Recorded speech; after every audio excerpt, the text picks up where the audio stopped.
ভাই যদি ভাইয়ের সাথে বেঈমানি করে, ভাই যদি ভাইয়ের হক আদায় না করে, ভাই যদি ভাইয়ের নিমক হারামি করে, কষ্ট দেয়, সম্পর্ক ছিন্ন করে, আল্লাহর জমিনের সবচেয়ে পাপিষ্ঠ মানুষগুলোর ভিতরে একটি লোক। কারণ হাদিসে কুদসিতে আছে, আল্লাহ রাব্বুল আলামিন বলেছেন, যে ব্যক্তি আত্মীয়তার বন্ধনকে ছিন্ন করে আল্লাহ তাআলা তাকে ছিন্ন করে ফেলবেন, আল্লাহ তাকে ছেড়ে ফেলবেন।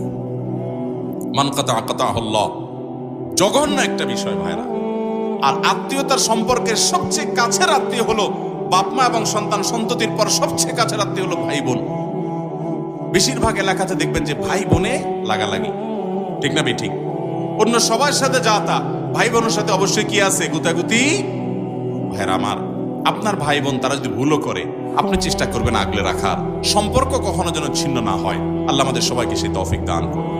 আত্মীয়তার সম্পর্ক রক্ষা করা সুন্নত না নফল না মুস্তাহাব? হুজুর বলে ফরজ, আপনারা বলেন সুন্নত মুস্তাহাব।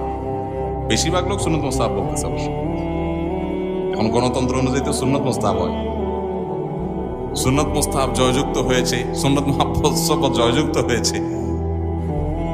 ভাইরা আমার, আত্মীয়তার সম্পর্ক রক্ষা করা ফরজ। এই যে আপনারা সুন্নত মুস্তাহাব বলছেন, অনেকে জানেনও না আত্মীয়তার সম্পর্ক রক্ষা করা কি।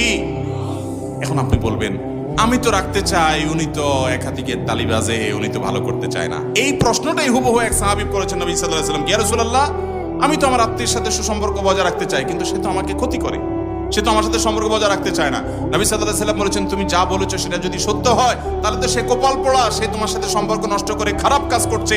তবে মনে রাখবে, লাইসাল ওয়াসিলু বিল মুকাফি, আত্মীয় তোমার সাথে ভালো, তুমিও তার সাথে ভালো। সে তোমার ছেলেকে গিফট দিছে, তুমিও গিফট দিছো, সে দাওয়াত দিছে, তুমিও দাওয়াত দিছো।